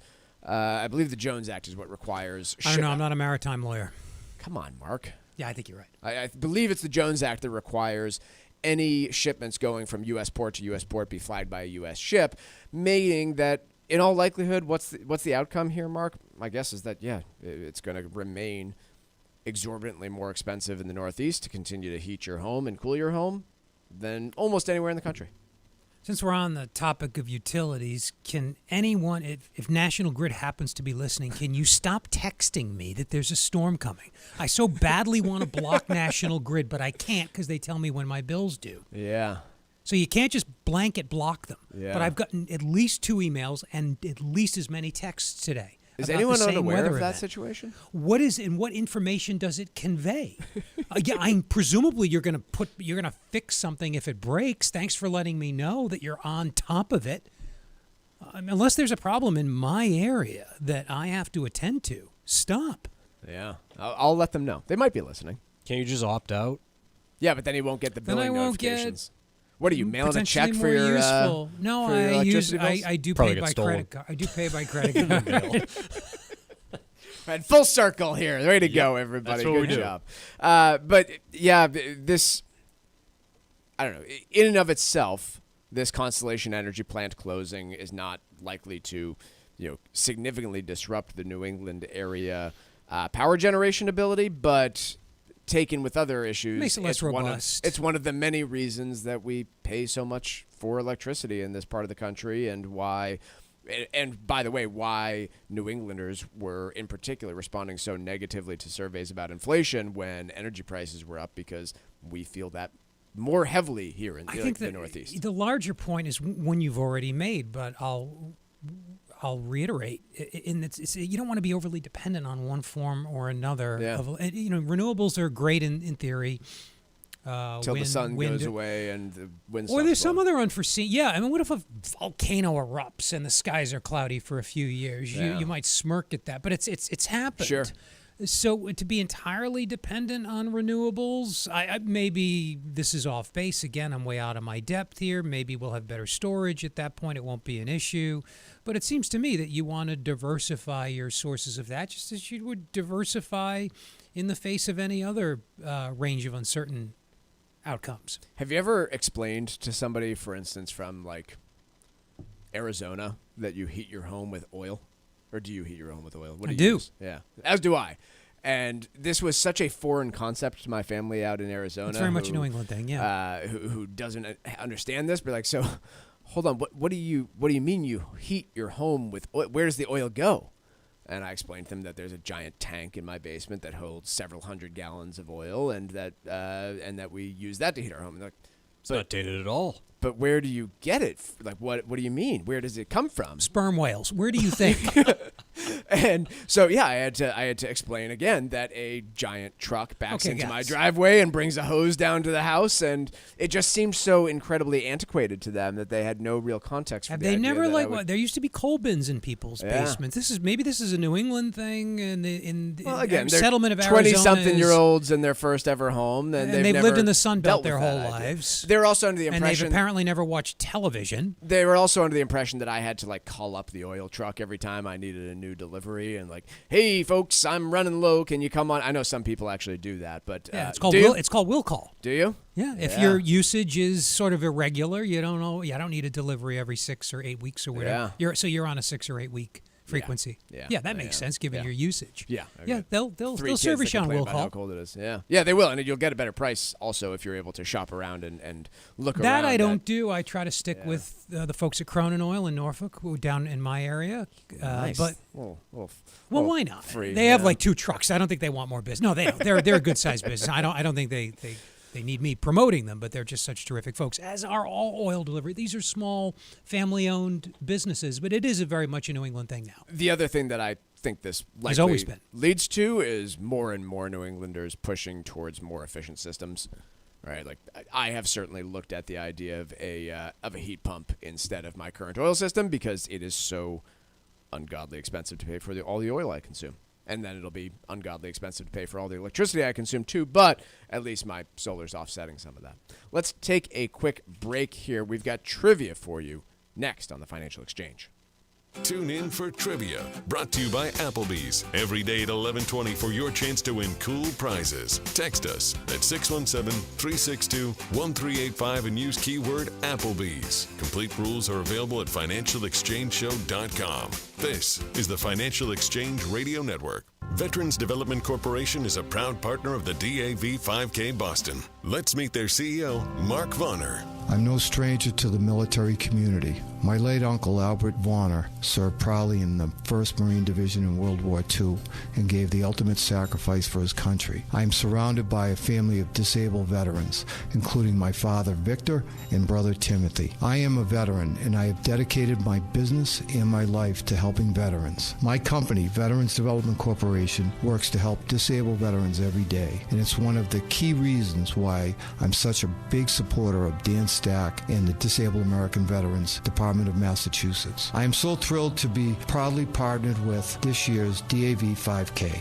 Veterans Development Corporation is proudly partnered with the Disabled American Veterans Department of Massachusetts and the presenting sponsor of the DAV 5K Boston. If you'd like to help our great American heroes by making a donation, visit dav5k.boston. An extended nursing home stay could deplete your savings in months if you're not prepared. Cushing & Dolan, the experts in elder law, can help. According to Genworth, New England residents could see yearly costs of more than $200,000 in the next 10 years. So if you haven't done your planning yet, now is the time to call Cushing & Dolan. Their new guide called Long-Term Care Planning for Procrastinators will help educate you on how to protect your assets so you can enjoy your retirement years. Learn about the steps you need to take to protect yourself and your family from these high costs. If you or a loved one might need a nursing home, don't delay. Call Cushing & Dolan today at 866-848-5699 and ask for their new guide, Long-Term Care Planning for Procrastinators. That's 866-848-5699. Or you can request the guide online by visiting LegalExchangeShow.com. The proceeding was paid for and the views expressed are solely those of Cushing & Dolan. Cushing & Dolan and or Armstrong Advisory may contact you offering legal or investment services. Cushing & Dolan and Armstrong Advisory do not endorse each other and are not affiliated. Hi, it's Chuck and Mike from the Armstrong Advisory Group, and our guide this month is titled, Can You Afford to Snowbird?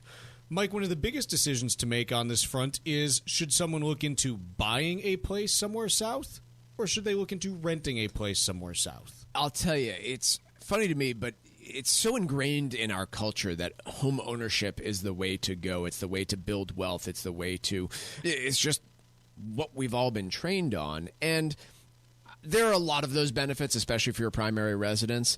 But I frequently see mistakes on the choice of home ownership versus renting when talking about a secondary property. And so there's a number of key factors to ask yourself when you're thinking about going to that second property as to whether you should own or rent. What kinds of things have to go into that decision? Well, I mean, first and foremost, how confident are you that this is exactly where you want to be? Because when you factor in the transaction costs of real estate, they add up quickly. And so if you make the wrong decision and 3 years from now you're relocating, it's going to be very tough to recoup your costs on that front. But how long will you be spending during the winter months there? Are you going to be spending the winter months? You can get a great deal on renting if you're on off-season or shoulder seasons. And so that can make things much more appealing. And then just quite honestly, what sort of person are you? Are you going to want to deal with the maintenance on a property that you're only visiting 3 to 6 months a year? Our guide this month is titled, Can You Afford to Snowbird? And there are two different ways that you can request it. The first is by calling 800-393-4001. The second is by going to ArmstrongAdvisory.com. That phone number again is 800-393-4001, or you can go to ArmstrongAdvisory.com. The proceeding was paid for by Armstrong Advisory Group, a registered investment advisor. Nothing in the ad or in any Armstrong guide is specific financial, legal, or tax advice. Consult your own financial, tax, and estate planning advisors before making any investment decisions. Armstrong may contact you to offer investment advisory services.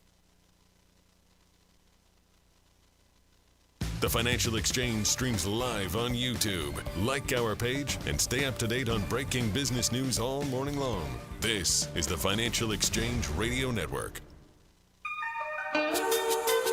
Time for trivia here on the Financial Exchange, and it's brought to you by Applebee's. Choose from a variety of half-price late-night appetizers after 9 p.m., including half-price boneless buffalo wings, half-price spinach and artichoke dip, and half-price warm pretzels dipped in beer cheese. Gather with friends any day of the week at Applebee's and say hello to half-price appetizers served late night, because half off is just more fun. Now, that's eating good in the neighborhood. Void where prohibited. Dine in only. Well, PepsiCo, the maker of Doritos, is in a dispute with the 7th largest grocery chain in the world, Carrefour, over price increases. The dispute has left Carrefour stores without PepsiCo products, including Doritos. Now, the famous chip brand got its start at Disneyland in the early 60s before being launched as a worldwide brand in 1966. The first flavor of Doritos was simply toasted corn. Doritos launched their second flavor, taco, in 1967. Trivia question today: what year did Doritos release their most popular flavor, nacho cheese? Hint, it was in the 1970s. Once again, what year did Doritos release their most popular flavor, nacho cheese? Be the 7th person today to text us at 617-362-1385 with the correct answer. You can win a Financial Exchange Show t-shirt and be registered to win a $100 gift card to Applebee's. Be sure to include the keyword Applebee's in your text, and we'll give away that Applebee's gift card on Friday's show. 617-362-1385, and the 7th correct response will be our winner. See complete contest rules at financialexchangeshow.com. For the first time ever, China has outsold every other nation in terms of exported vehicles to other nations. The China Passenger Car Association, which we should probably not trust their data on, estimated that 5.26 million made-in-China vehicles were sold overseas last year, thanks in no small part to sanctions on Russia, and China being one of the few countries that will still sell cars to Russia that likely had a big role. But Japan shipped just under 4 million vehicles, being the next largest country in terms of overseas shipments. And so it's not even terribly close in terms of China outselling other nations in terms of vehicle fleets. Now, several countries, including the United States, they don't prohibit the import of Chinese vehicles, but they tariff them so significantly that it wouldn't make any sort of sense to import a Chinese-made vehicle. Oh, bummer. But I can't get a 2-cylinder with probably oil-gas mix-powered Chinese car. So I have no boy, idea about the reliability on all of this stuff. But one place... Have you ever seen one? I've never seen a Chinese, I know Volkswagen and others export some stuff they make in China, but have you ever seen like a Cherry? On the That's road? how you pronounce it? Yeah. I don't think you would because, again, the tariffs are prohibitive. I think you'd have to travel overseas to see one. But look, I mean, a decade ago, I remember the big story being, that Chinese vehicle. Was it the Cherry? That tiny little car that was like I think that's smaller their than biggest, the smart car. That's their GM, if you will.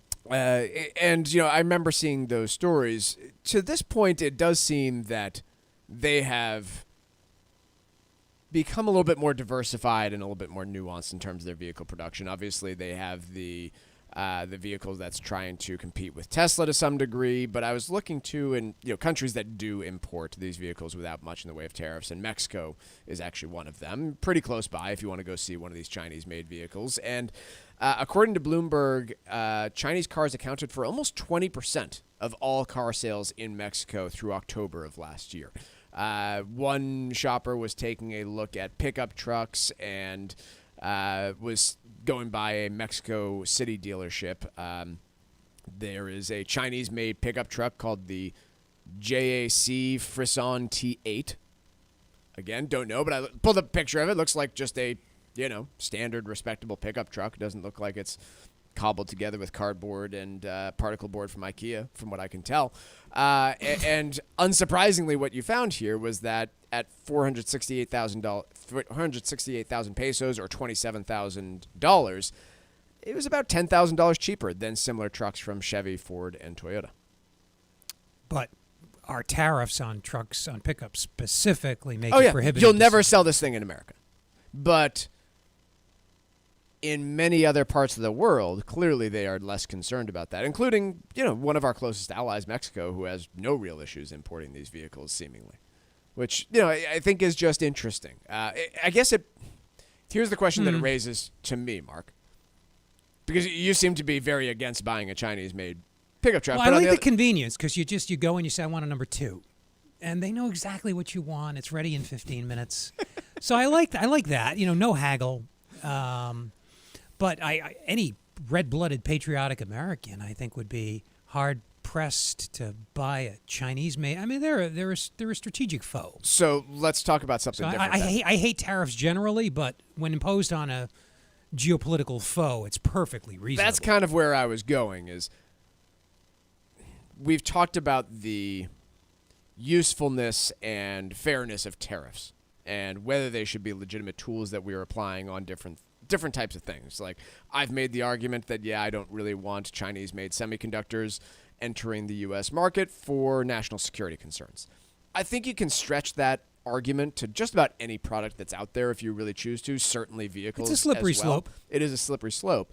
But I think there would be plenty of people out there who would say, heck, if I could start buying Chinese cars at $27,000, pickup trucks at $27,000, Ford might go out of business, but I sure would save a lot of money and inflation would come down. We're not going to finance their military-industrial complex. That's effectively what you're doing. Presumably, these factories can be converted over, as ours can, and were, to produce huge numbers of Jeeps and tanks and other things that you need for, war. So subsidizing that is probably not something, is probably a bridge too far for Americans. But the price is attractive. Look, but the slippery slope. The slippery slope piece is very intriguing to me because, by the same argument, should I be making the same thing about textiles because they can be used to create Chinese army uniforms? You could, and one of the two both major presidential candidates, the Democrat and leading Republican candidate, are supportive of high tariffs on Chinese goods. Mm-hmm. Some researchers have pointed out that's in the short term inflationary. Yep. Only because other prices are sticky. If you push up tariffs by a lot, that's going to push average prices up by a lot. It's a type of supply shock.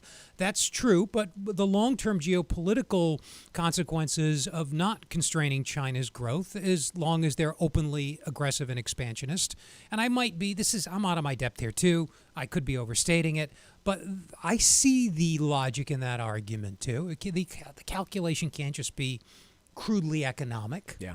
The other question in my mind, too, is can the United States do this and continue to do it and convince its allies to do the same?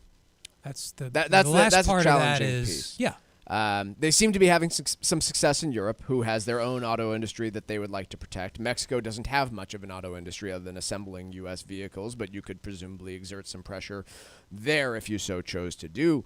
And that is the question, because even without really selling any cars in the United States and very few in Europe, China has suddenly become the largest vehicle Well, that's exporting. thanks to Russia, right? And this article makes that point. Sure, still getting the expertise of creating vehicles.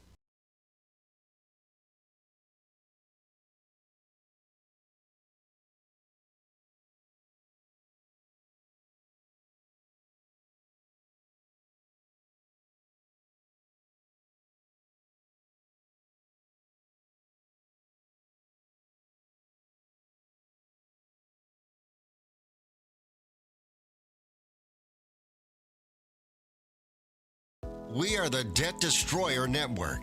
Any debt you have, credit card, tax, student loan debt, call now for free information that helps you destroy your debt. It's great advice. Plus, when you make this free call now, we have Debt Destroyer experts ready to help. They can show you how to destroy your debt and get your life back on track.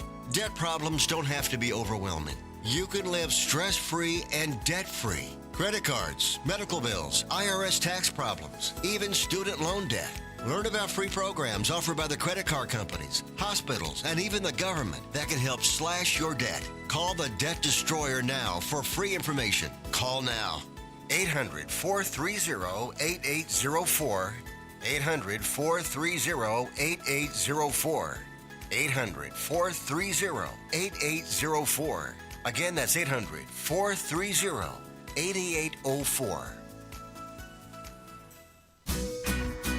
With winter in full swing, it's time to start thinking about the sun and the fun of the U.S. Virgin Islands. St. Croix, St. Thomas, and St. John are unique in their own special ways. Go to visitusvi.com, learn more, and plan your next vacation in the hotbed of the Caribbean. You'll enjoy perfect weather, incredible beaches, world-class cuisine, a wide variety of water sports, and the calm and relaxation that you deserve.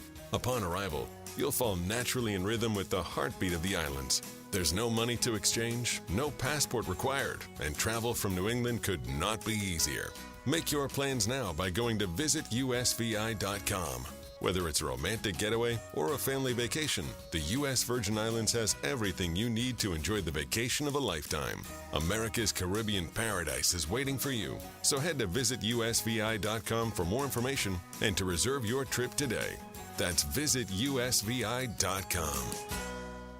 Are you thinking of spending the winter season as a snowbird? If so, you'll need to put together a strong financial plan to make it happen. Hi, this is Mike Armstrong from the Armstrong Advisory Group, and if you're getting ready to retire or already there, it's important to take a closer look at your current income sources and expenses to determine whether there's room in your budget to live that snowbird lifestyle and remain as financially comfortable as possible. At the Armstrong Advisory Group, let us work with you to create the kind of strategy that may help you maintain your existing expenses even while you're snowbirding. Call right now at 800-393-4001 and ask for Armstrong's new free guide called Can You Afford to Snowbird? Once again, that phone number is 800-393-4001, or you can request it online from our website, armstrongadvisory.com. The proceeding was paid for by Armstrong Advisory Group, a registered investment advisor. Nothing in the ad or in any Armstrong guide is specific financial, legal, or tax advice. Consult your own financial, tax, and estate planning advisors before making any investment decisions. Armstrong may contact you to offer investment advisory services.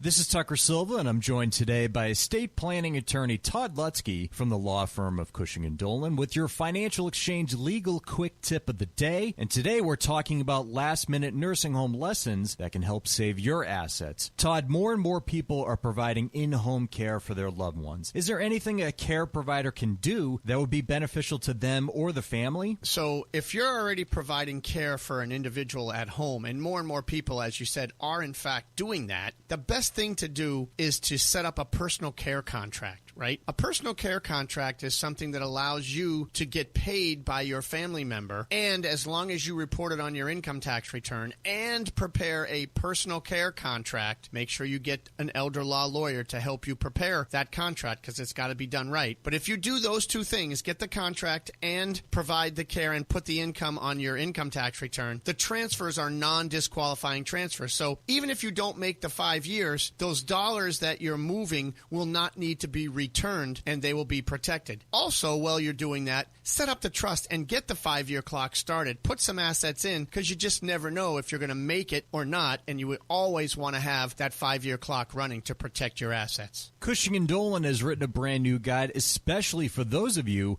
who have put off doing your planning and are now faced with a last-minute nursing home situation. Request this brand new guide from Cushing and Dolan. It's called Long-Term Care Planning for Procrastinators. You can call 866-848-5699, or you can simply request it from their website, legalexchangeshow.com. Once again, simply call 866-848-5699, or get it from their website at legalexchangeshow.com. The proceeding was paid for, and the views expressed are solely those of Cushing & Dolan. Cushing & Dolan and/or Armstrong Advisory may contact you offering legal or investment services. Cushing and Armstrong do not endorse each other and are not affiliated. The Financial Exchange Show podcast drops every day on Apple, Spotify, and iHeartRadio. Hit that subscribe button and leave us a 5-star review. You're listening to the Financial Exchange Radio Network.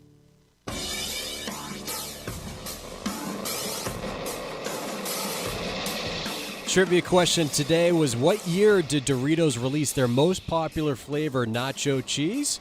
Well, that'll be 1972. After the success of nacho cheese, Doritos launched a couple more flavors, including sour cream and onion, and sesame seed in the late 70s, and finally, the popular Cool Ranch in 1986. The best one, if you ask me. Winner today was Chuck from Dighton, Mass, taking home that Financial Exchange Show t-shirt, and Chuck's also registered to win a $100 gift card to Applebee's, which we'll give away on Friday's show. And trivia is brought to you by Applebee's. Choose from a variety of half-price late-night appetizers after 9 p.m. because half off is just more fun. Now, that's eating good in the neighborhood, void where prohibited, dine in only. That tit-for-tat fight between Pepsi and Carrefour just sounds like a bunch of fifth graders arguing to me.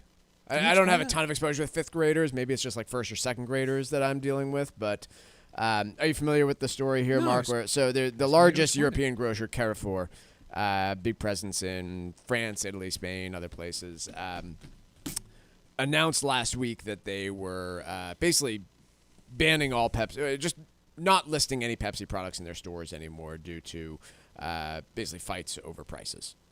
Okay. So, yeah, seems like a reasonable decision. You guys can't agree to a contract, and you're pulling it. Pepsi then came out this week and said, that's not exactly how it went. We just couldn't agree to a contract, and so we decided to pull the products from Carrefour, not the other way around. I'm just kind of sitting here like, it doesn't really matter which one of you decided to pull the products. In either case, they're not available for sale, and it sounds to me like you couldn't agree on a price where they should be for sale. So who cares who decided first which one was going to... That's like saying, I'm breaking up with you. No, I'm breaking up with you first. Can't break up with me. I'm breaking up with you. Seemed a little bit silly to me. So anyway, just thought I'd... Seems a little childish. Yeah. New Biden administration rules seek to make more gig workers employees. Looking at being done via executive action in the fourth year of his presidency, overruling a Trump executive action on the same subject. So coming in a little bit late here, depending on how the election goes later this year, because it can be very easily wiped in the other direction. And furthermore, I have no idea what this is going to mean. Here are the, under the new rule, if a worker can be counted as a contractor, would depend on factors such as whether the job is primarily permanent or temporary, how much control an employer has over work performance, or how integral a worker's job is to the overall business.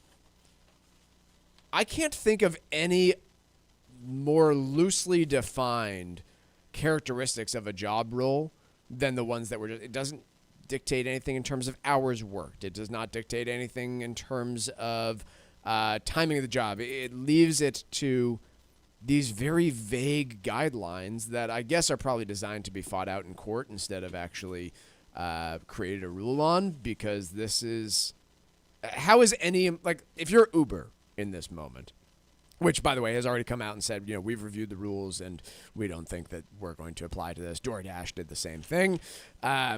Quote from Uber is, "This rule does not materially change the law under which we operate and won't impact the classification of the over 1 million Americans who turn to Uber to make money flexibly." But if you are Uber, how the heck are you supposed to, evaluate this and make a decision on your employees? Well, like you said, it sounds like courts are going to make that determination. This challenges it seems to be an attempt to challenge the very premise of that lies at the heart of the business models of these app-based services. Which, by the way, I'll just say, I don't know where the push for this is coming from, but California voters, which if any group of individuals was going to vote for these individuals becoming employees, it was probably going to be California, made it onto the ballot and got voted down. Pretty significantly about it. It wasn't terribly close either. So I understand the benefit of being an employee versus a contractor, all sorts of health insurance benefits and other things that, right now the taxpayer is probably picking up a bit of because they might be on Obamacare or another type of government insurance. But I don't know that this is the thing that's going to win you an election. It doesn't seem like a hugely popular measure. No, it's a sop to organized labor, which you'd expect in an election year. Yeah. AFL-CIO likes this. I don't know how Uber drivers feel about it. Would that subject them to more oversight? Everything. And I mean, part of the thing that these folks like, if you talk to them when they drive you around, is their independence and flexibility. Yeah. They would presumably lose that if they became salaried. Whenever you employees. see polling about this, it's pretty consistently a mixed bag. Some of them would prefer to be employees. Others recognize that it would be a lack of flexibility. So and other losses. I assume the motivation here is political. Economically, I don't know that it makes a lot of sense. It would make that market more rigid by pushing up costs. Why are you futzing with something that's working reasonably well? Yeah. I'm right there with you. With winter in full swing, it's time to start thinking about the sun and the fun of the U.S. Virgin Islands. St. Croix, St. Thomas, and St. John are unique in their own special ways. Go to visitusvi.com, learn more, and plan your next vacation in the hotbed of the Caribbean. You'll enjoy perfect weather, incredible beaches, world-class cuisine, a wide variety of water sports, and the calm and relaxation that you deserve. Upon arrival, you'll fall naturally in rhythm with the heartbeat of the islands. There's no money to exchange, no passport required, and travel from New England could not be easier. Make your plans now by going to visitusvi.com. Whether it's a romantic getaway or a fun family vacation, the U.S. Virgin Islands has everything you need to enjoy the vacation of a lifetime. America's Caribbean Paradise is waiting for you, so head to visitusvi.com for more information and to reserve your trip today. That's visitusvi.com. The new dirty word in corporate America, according to the Wall Street Journal, is ESG, standing for environmental, social, and governance. It had been the big popular investment topic of the entire 2010s decade.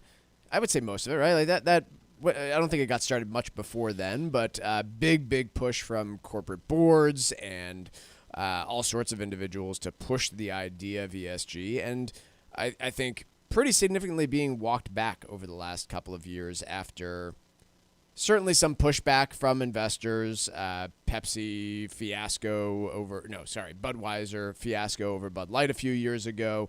And then also pretty significant pushback from regulators when it comes to ESG as well. And so, I don't know, Mark, I'm interested in your take on this. This is not a new argument. Milton Friedman, who I like to quote, as you know, Mike. Yes. And fewer people remember. Great champion. He was an accomplished economist, won the Nobel Prize, technically not a prize, but who cares in that field. Great champion of free markets and individual choice. He once wrote, I think in his Newsweek column, which he used to write weekly in the 70s, that the job of business is to maximize profits, and that's it. I've always been very sympathetic to that view because you start getting into these other areas, you get outside your area of expertise, you're going to upset somebody, as Budweiser did it's probably not worth it. Just focus on maximizing rewards to shareholders and let institutions whose mission is charitable worry about the rest of it. That's probably a bit of an oversimplification, but that view has always held appeal to me. Otherwise, things get murky fast. So my point is this debate is not new. And the scales tilted, as you pointed out, Mike, starting in the early 2010s when pension funds and other big institutional investors started putting pressure on investment managers to look at more than the bottom line, if you like. And then companies adopted this when they noticed that it was important for getting funding. I don't think many of them actually believe it. Having worked at a big company before I came here, I was convinced they didn't. It was a gimmick. It was something they felt like they had to do to appease vocal groups and stay out of the crosshairs of those who go around looking for problems. And as is typically the case, the pendulum is now swinging and starting to perhaps change direction. Yeah, I think the problem with ESG from the start, in my personal opinion, was that it meant vastly different things to each individual you spoke to. It's quite broad, yeah. And it was. I'm trying to think of some of the ones that came up. Like Tesla was always a big holding in a lot of ESG funds. Many would argue that they've had some of the worst governance issues in history, with Elon Musk being a bit of a problematic CEO, and they've been accused of racism on their work, on their floors and stuff like that. So who is making these value judgments? I think was always it's the very problem. subjective, but no investment manager. I'm talking about the people at, say, a household name like Fidelity, or if you know investments a little bit, people in the area like Loomis Sayles and Wellington, all these in Congress Asset Management, I'm just naming a few that are probably on your pension fund roster or maybe even in your 401k plan. They've always looked at governance issues. You don't buy a company that's poorly run. The chairman of Boeing a couple decades ago, a little less than that, was run out of town for having an affair. These are high because he was probably distracted and potentially exposed legally. You don't want a nut job or someone with poor judgment. Not a nut job, that's insensitive. But somebody with bad judgment, you don't want them running your company. So investment managers have always looked at potential environmental liability. You don't want to buy a company that's potentially a super fund liability, i.e. has these big cleanup obligations, or that has these assets that are going to be stranded because they're in oil and gas and that sector is unfavored. So investment managers have always paid attention to so-called ESG. To me, ESG from the beginning was, if I'm going to take the shallowest view of it, it was a way for investment managers to charge more money. Certainly a way to roll out new products. Right, and raise new products, raise costs, attract new investors to your way of doing business. It was a fad, and it is a fad. The problem there also, as when I talked about regulatory enforcement, was the SEC also took issue with some of that. They said, great, you're marketing yourself as an ESG fund. Yeah. What does that mean? How do you make these determinations, and do you actually there's a name for it called greenwashing. Companies greenwash. They change. There's a local oil company that changed all their trucks to, I'm not going to name them, but they went green with their trucks and so the literal greenwash. And inside there's oil. There's home heating oil. That is literally greenwashing. So companies did it. You can understand why. Consultants come in. McKinsey comes in and says, you score poorly. It's bad on ESG values. It's bad optics, and it's bad for attracting new investments. So, clean up your act. Yeah. So it's understandable, but again, the wheel is turning, and people are now. Look, I want to say, looking at ESG are good things. You don't want to buy a poorly run company. You don't want to buy a company that's sitting on huge liabilities or potential stranded assets. But investment managers have always evaluated a company along those dimensions. Yeah, I'll applaud anyone who says, I'm not going to invest in X, Y, or Z company because I disagree with their social values. I think that the problem was ESG just got misrepresented and ended up really standing for ways that we can make more money as investment managers and attract new clients, rather than listen to somebody who has a series of values and wants to invest behind those. And I'll applaud anybody that says, I'm not buying X because I fundamentally disagree with the product that they make. At some point, the economic conservatives went off the rails in this country. For years, we were the advocates of choice. So if you were Catholic and you preferred to invest in a way consistent with your values, there are fund managers out there. Calvert, I think, is one that runs funds that cater to the values of Catholics. Or if you're Muslim, there are investment options you can pick that won't invest in gaming companies and defense companies and anything that might offend your religious sensibilities.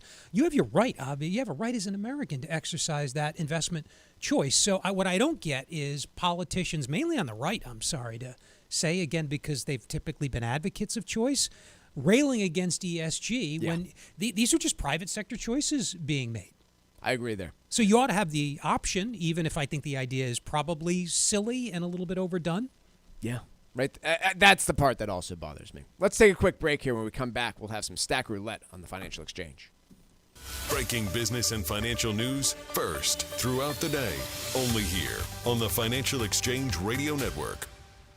Are you thinking of spending the winter season as a snowbird? If so, you'll need to put together a strong financial plan to make it happen. Hi, this is Mike Armstrong from the Armstrong Advisory Group, and if you're getting ready to retire or already there, it's important to take a closer look at your current income sources and expenses to determine whether there's room in your budget to live that snowbird lifestyle and remain as financially comfortable as possible. At the Armstrong Advisory Group, let us work with you to create the kind of strategy that may help you maintain your existing expenses even while you're snowbirding. Call right now at 800-393-4001 and ask for Armstrong's new free guide called Can You Afford to Snowbird? Once again, that phone number is 800-393-4001, or you can request it online from our website, armstrongadvisory.com. The proceeding was paid for by Armstrong Advisory Group, a registered investment advisor. Nothing in the ad or in any Armstrong guide is specific financial, legal, or tax advice. Consult your own financial, tax, and estate planning advisors before making any investment decisions. Armstrong may contact you to offer investment advisory services. An extended nursing home stay could deplete your savings in months if you're not prepared. Cushing & Dolan, the experts in elder law, can help. According to Genworth, New England residents could see yearly costs of more than $200,000 in the next 10 years. So if you haven't done your planning yet, now is the time to call Cushing & Dolan. Their new guide called Long-Term Care Planning for Procrastinators will help educate you on how to protect your assets so you can enjoy your retirement years. Learn about the steps you need to take to protect yourself and your family from these high costs. If you or a loved one might need a nursing home, don't delay. Call Cushing & Dolan today at 866-848-5699 and ask for their new guide, Long-Term Care Planning for Procrastinators. That's 866-848-5699. Or you can request the guide online by visiting LegalExchangeShow.com. The proceeding was paid for and the views expressed are solely those of Cushing & Dolan. Cushing & Dolan and or Armstrong Advisory may contact you offering legal or investment services. Cushing & Dolan and Armstrong Advisory do not endorse each other and are not affiliated. With winter in full swing, it's time to start thinking about the sun and the fun of the U.S. Virgin Islands. St. Croix, St. Thomas, and St. John are unique in their own special ways. Go to visitusvi.com, learn more, and plan your next vacation in the hotbed of the Caribbean. You'll enjoy perfect weather, incredible beaches, world-class cuisine, a wide variety of water sports, and the calm and relaxation that you deserve. Upon arrival, you'll fall naturally in rhythm with the heartbeat of the islands. There's no money to exchange, no passport required, and travel from New England could not be easier. Make your plans now by going to visitusvi.com. Whether it's a romantic getaway or a family vacation, the U.S. Virgin Islands has everything you need to enjoy the vacation of a lifetime. America's Caribbean paradise is waiting for you. So head to visitusvi.com for more information and to reserve your trip today. That's visitusvi.com. Veterans Development Corporation is a proud partner of the DAV 5K Boston. Let's meet their CEO, Mark Vonner. I'm no stranger to the military community. My late uncle, Albert Vonner, served proudly in the 1st Marine Division in World War II and gave the ultimate sacrifice for his country. I am surrounded by a family of disabled veterans, including my father, Victor, and brother, Timothy. I am a veteran, and I have dedicated my business and my life to helping veterans. My company, Veterans Development Corporation, works to help disabled veterans every day, and it's one of the key reasons why I'm such a big supporter of Dan Stack and the Disabled American Veterans Department of Massachusetts. I am so thrilled to be proudly partnered with this year's DAV 5K. Veterans Development Corporation is proudly partnered with the Disabled American Veterans Department of Massachusetts and the presenting sponsor of the DAV 5K Boston. If you'd like to help our great American heroes by making a donation, visit dav5k.boston. Miss any of the show? Catch up at your convenience by visiting financialexchangeshow.com and clicking the on-demand icon where you'll find all of our interviews and full shows. This is your home for the latest business and financial news in New England and around the country. This is the Financial Exchange Radio Network.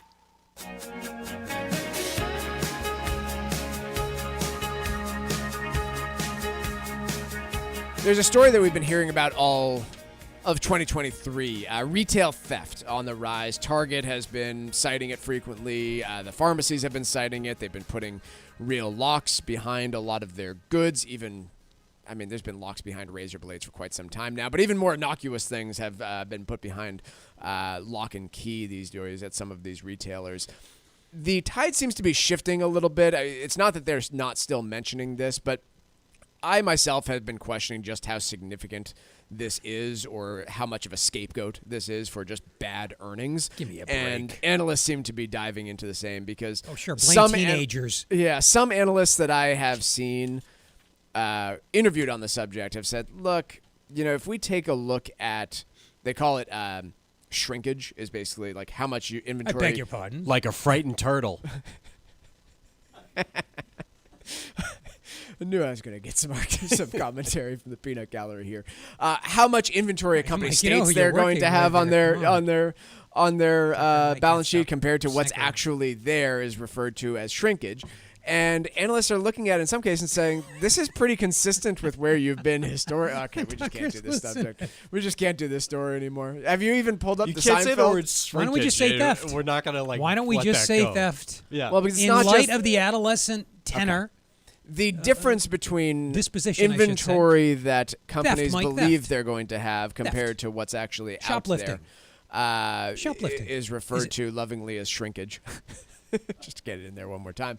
But some analysts are saying, look, this has been pretty consistent across the board, and your earnings just suck right now. So is this actually a problem, or are you just finding a scapegoat? Put locks. These Harvard MBA-educated CEOs can't figure out they just need to put locks on stuff to end the problem. Put electronic tags on stuff to mitigate the problem. The problem is you can't refute the claim that it's due to shrinkage. When you end up with a Jeez. I'm such a child. I'm sorry. You end up with an inexplicable hole. This metaphor is going to get complicated. It's natural to want to attribute a lot of your performance issues to shrinkage. Next story. What do you have for us, Mark? We got to move on. I want to continue with that. I'm sure you do. I had cited that, but there's an article in here. We may not have enough time to cover it today. If not, maybe Chuck and I will talk about it tomorrow about used car prices. They're expected to stabilize in 2024. After hitting some pretty significant downswings over the last 2 years. So very volatile. And this is a good example of not getting too carried away by big movements in one component of the Consumer Price Index, or CPI, which is the most popular measure of inflation. Some prices are always swinging by a lot, which is why you have to look through the noise month to month. Don't get too excited about oil prices going up or down, or used car, or other medical costs, or cell phone prices, like data plan prices like we talked about earlier. You really do have to sift through the noise and look at longer-term trends in inflation. Yeah, I sure wish I hadn't bought a new car during the pandemic. It seemed very overpriced, and I fell victim to you're going to have to pay an extra $1,000 over MSRP. I still can't believe is where I did that, which is just absolutely wild that I had to do that. But I needed a car, and it was still comparatively cheap to everything else that was out there. So it was a pretty wild time for vehicle markets over the last couple of years, and they seem to be normalizing a bit. Markets are mixed as we close out the show with the NASDAQ up 12 points, S&P off 7, Dow leading the way down off 183 points as we close in on the 12 o'clock hour. We'll be back at it tomorrow. Have a great day, everybody, and we will see you on the Financial Exchange.